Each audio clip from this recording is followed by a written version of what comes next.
Sarah menolak makan. Ini baru 1 hari tapi hidupnya seperti sudah tidak ada lagi.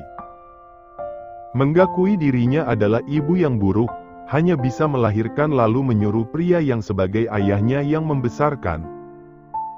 Jarang memiliki waktu bersama, apalagi sampai foto yang sama sekali tidak ada. Darren. Lirihnya. Untuk pertama kalinya Sarah melihat nyawa yang pergi sampai dia yang ikut sesak napas, ikut menahan sakit. Semua salah mama, kamu dan ayahmu yang ikut menanggung. Masih ingat, ayah Darren mati karena gantung diri. Kejadian sebenarnya tidak seperti itu, orang gila mana yang mau menggantung diri di saat kehidupannya mulai membaik. Semua itu hanyalah akal-akalan saja, dan yang Sarah tidak sangka ternyata dampaknya begitu besar bagi kehidupannya dan kehidupan putranya sendiri. Malam sunyi itu, Sarah yang meracuni tubuh ayah Darren. Dan saat pria itu hampir mati, Sarah memutuskan membuat skenario dengan cara digantung hingga orang berekspektasi itu adalah bunuh diri bukan dibunuh.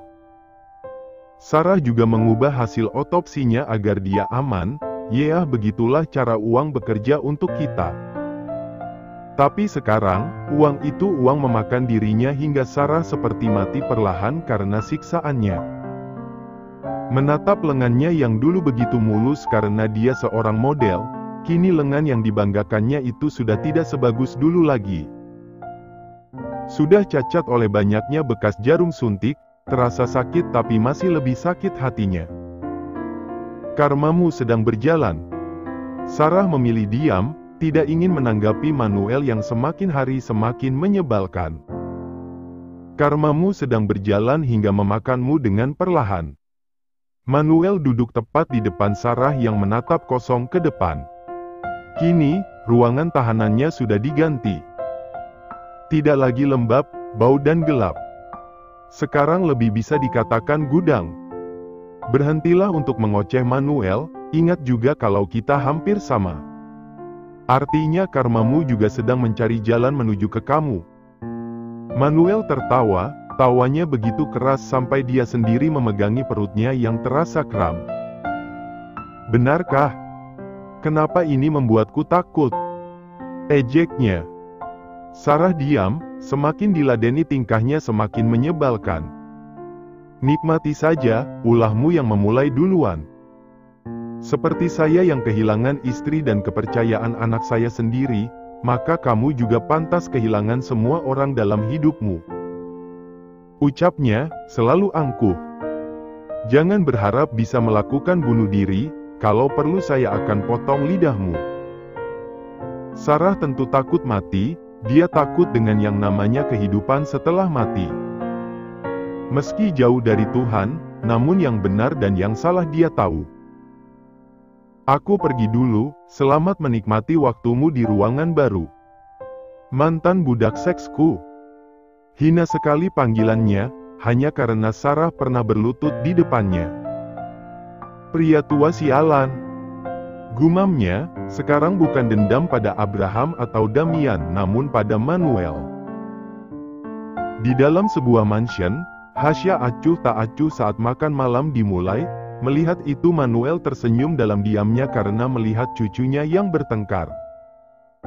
Artinya Hasya menuruti kemauannya untuk bermusuhan dengan Damian sampai acara ulang tahunnya dilangsungkan. Hasya, kamu makan sedikit sekali. Kamu juga Damian, makanmu sangat sedikit. Damian melepaskan sendok dan garpunya, tanpa bicara langsung berdiri dari duduknya. Damian mau lanjutin kerjaan. Ucapnya, melirik istrinya yang diam makan dengan kepala menunduk. Tanpa kata lagi, Damian melangkah pergi menuju lantai atas. Tempat ruang kerjanya yang Manuel buatkan 1 minggu lalu. Lalu pada Hasya, dia diam makan dengan tenang. Sengaja juga menambah, nafsu makannya membaik karena memang sedang hamil dan bayinya butuh nutrisi lebih. Makan sayang, sepertinya Damian memang termakan jebakan kita. Ya Grandpa, kami bertengkar siang tadi. Hasya selesai makan, padahal makanan di piringnya masih banyak. Hasya nggak selera makan Grandpa, Hasya bawa saja ya makanan Hasya ke kamar. Menyuruh Maid untuk menyiapkan makanan yang akan dibawa ke kamarnya, Hasya tersenyum manis karena pengertian Manuel. Biarkan Maid yang bantu bawa ke kamar kamu ya sayang, ucap Manuel lembut. Hasya sendiri aja Grandpa, maafin Hasya karena nggak bisa nemenin Grandpa makan. Tapi, Hasya memang pengen aja makan di kamar. Tidak apa, makanlah. Cicit Grandpa harus sehat. Hasya tersenyum, membawa makanannya dengan senyum tertahan karena berhasil menipu kakek Manuel. Padahal memang sengaja rencananya begitu, Damian pasti sudah menunggunya di dalam kamar. Daripada repot oleh Manuel yang selalu mengintili istrinya, jadi Damian membalik saja rencananya biar kakek tua itu tahu bagaimana rasanya. Tertawa dalam hati, tidak sabar rasanya Damian membuat kejutan untuk Manuel. Kalau perlu sampai jantungan dan mati, doanya yang tidak benar. Beruntung istrinya mengingatkan kalau ucapan adalah doa, maka berdoalah dengan baik. Di mansion lain, seseorang sedang memijat lembut kepala suaminya. Dia melakukan tugasnya dengan baik membuat Abraham tersenyum. Mas, sepertinya mulai sekarang harus mengurangi pekerjaan. Andai bisa, sudah saya lakukan dari awal. Tapi kamu tahu sendiri, perusahaannya bergantung pada saya. Dia menghela napas, tidak ada yang bisa menggantikan karena Damian pun tidak bisa melangkah jauh oleh ikatan erat Manuel. Satu-satunya yang memang hanya dirinya sendiri, dengan banyak risiko karena umurnya yang sudah tidak muda lagi. Kalau memang sebanyak itu, bawa saja pekerjaannya ke rumah Mas. Jangan menginap di kantor, kalau di sini bisa Gia lihat dan bisa Gia pantau serta menyediakan makanan dan minuman untuk Mas. Terima kasih sayang. Dia mengangguk dengan senyumannya, kembali memijat kepala Abraham dengan lembut karena suaminya mengeluh kesakitan. Sebenarnya sudah dari lama menginginkan Damian bekerja di kantor, hanya bantu-bantu. Tapi Dedi, dia menggakaliku dengan caranya yang licik. Aku yakin, kamu pun pasti tertipu. Meringis, benar Gia pun merasa ditipu dengan cerita sedihnya. Bagaimana bisa ayah mertua yang dulu menjadi majikannya bisa menipunya juga agar mau menikah dengan anaknya yang tidak lain adalah majikannya juga. Kalaupun mau marah sudah terlanjur Mas, nikmati saja. Mungkin jalan yang diberi memang begini. Kekehnya, Gia bukan berarti senang ya dengan cara Manuel menikahkan mereka ini. Dia hanya menerima. Akan sangat tidak lazim mereka bercerai di usia yang sudah tua begini apalagi sekarang mereka merasa sangat membutuhkan satu sama lain. Ya, kali ini saya nggak keberatan akan tipuannya. Menggenggam tangan Gia, Abraham membawa tubuh istrinya mengelilinginya agar bisa duduk di atas pahanya. Mas astaga, malu nanti kalau dilihat sama pekerja lain. Gia berusaha bangun, takut dilihat oleh Maid. Bisa malu sampai ubun-ubun dia. Mas, lepasin dulu. Gia meronta, walaupun sekuat tenaga meronta yang ujung-ujungnya bergerak 1 cm pun tidak. Mas, ucapnya, wajahnya memerah karena lelah mencoba lepas juga menatap sekeliling dengan was-was. Padahal apa yang mau ditatap, ini sekarang mereka ada di ruang kerja pribadi Abraham. Siapa yang berani masuk tanpa izin? Astaga Gia. Saking paniknya sampai lupa aturan di rumahnya sendiri. Udah tenang atau masih mau berontak lagi? Tanya Abraham, melihat istrinya akhirnya diam. Gia mencebikkan bibirnya, menatap Abraham penuh protes. Kenapa? Kalau memang mau ada yang ditanyakan jangan kayak gini. Memangnya kenapa sama posisi kamu pangku begini? Tanya Abraham bingung, tidak tahukah kalau Gia tidak menyukai keberisikan jantungnya. Malu Mas, soalnya udah tua. Belum 50 tahun, santai saja. Loh Pandai sekali cakapnya. Mas mau menanyakan soal ini sama kamu. Ucapnya mulai serius, Gia pun tidak menunjukkan wajah malu-malu kucingnya lagi. Abraham mengeluarkan sesuatu dari dalam laci meja kerjanya, menaruhnya di atas meja yang bisa Gia lihat. Melebarkan mata, Gia menatap suaminya dengan tatapan sulit diartikan. Kamu dapat dari mana, Mas? Aku perasaan udah buang. Abraham menatapnya datar, justru itu pertanyaannya, kamu tahu dan kenapa kamu buang? Meneguk kasar ludahnya, Gia tidak berani jujur pada suaminya yang sedang menahan diri untuk tidak membentaknya. Karakter Morgan yang bisa terbaca, sedang marah dan marahnya ditahan maka ditandai dengan bunyi gigi bergetuk. Mas tanya sayang, kenapa dibuang dan bukannya kamu bilang ke Mas? Membuang napas kasar, Gia memberanikan diri mengangkat wajah dan menatap netra mata suaminya yang berkobar marah. Karena aku belum yakin, sebenarnya ingin ku beritahu tapi takut kalau hasil tes pack ini salah. Abraham membuang napas kasar, andaikan dia tidak melihat tes pack ini di dalam tumpukan sampah di kamar mandi mungkin dia tidak akan tahu kalau kemungkinan besar Gia tengah hamil sekarang. Mas sudah bilang, sekecil apapun itu tolong bicarakan dengan Mas. Bagaimana kalau Mas tidak tahu dan kamu memang benar-benar hamil? Tidak ada yang menjamin keselamatan kalian. Kamu mau, saya di-cap sebagai suami tidak bisa diandalkan oleh istri sendiri? Gia menggeleng cepat, sama sekali dia tidak pernah berpikir seperti itu. Apapun yang kamu alami atau rasakan, mau sekecil apapun. Tolong beritahu saya berhak atas kamu Gia. Saya suami kamu. Saya pemimpin kamu dan sudah seharusnya memberikan rasa nyaman dan rasa aman. Kamu mengerti kan sayang? Gia mengangguk, tersenyum tipis dan memberanikan diri memeluk Abraham yang masih panas karena amarahnya sendiri. Maafin aku Mas, aku akan belajar lebih jujur lagi. Itu penting, jangan sembunyikan apapun lagi. Balas Abraham yang juga membalas pelukan istrinya. Sementara itu di tempat lain, loh. Hasya dibuat bingung sekarang. Tuan Besar berpesan pada saya untuk membawakan makan siang ke kamar Anda.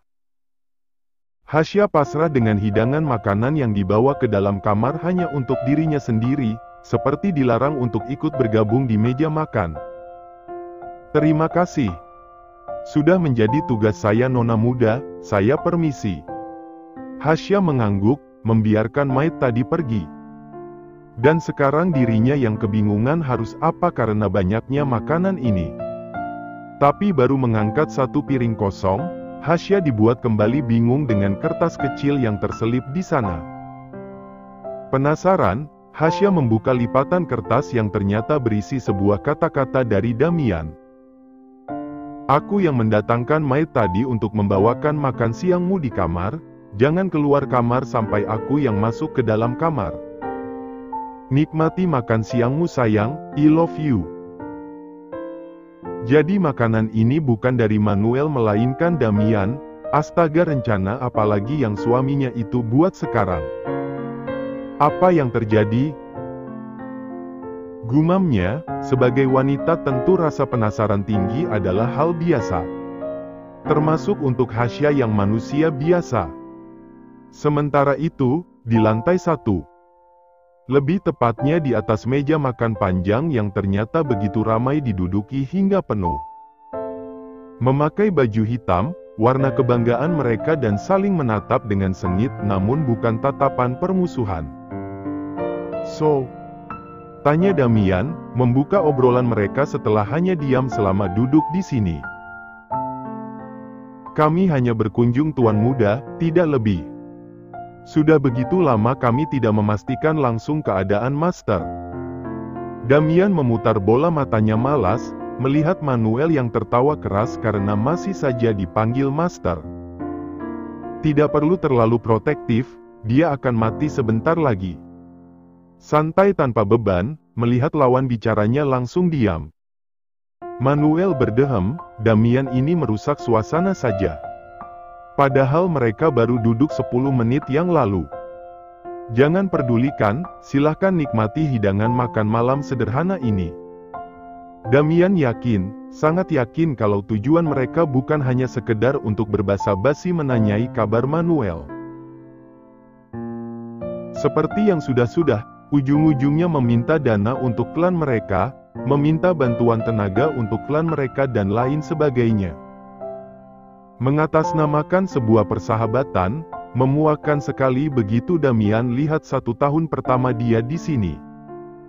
Ku dengar, cucu Anda sedang mengandung Tuan. Kami membawakan sedikit hadiah, tidak bernilai tapi kami tulus membawakannya untuk cucu Anda. Tidak perlu repot-repot begitu. Hahaha, sama sekali tidak merepotkan tuanku. Damian melepaskan sendok dan garpunya, menatap serius pria dewasa di depannya ini dengan tatapan maut. Katakan apa maumu, aku bosan berbasa-basi. Damian, tegur Manuel. Pria itu tersenyum, melakukan hal yang sama seperti Damian. Saya memang datang dengan suatu tujuan master, dan saya berharap ini pada tuan muda. Klan membutuhkan pemimpin yang sama seperti dulu lagi. Tatapan mereka mengarah pada Damian, si harapan dari segala harapan. Tentu Damian mengerti arti dari tatapan mereka semua, dan dia benci menjadi seseorang yang diharapkan. Tak lama setelah makan siang itu, Damian langsung datang menghampiri Hasya. Aku sudah menemukan apartemen yang bisa kita tempati, apartemennya bagus dan luas. Tidak akan menyusahkanmu hanya karena sempit. Hasya mengangguk, mengelus perut six-pack milik suaminya yang selalu menggoda. Kamu keberatan kita akan pindah? Tanya Damian memastikan lagi, meski keinginannya untuk pergi dari sini begitu besar namun kenyamanan istrinya juga tidak kalah penting dari kemauannya.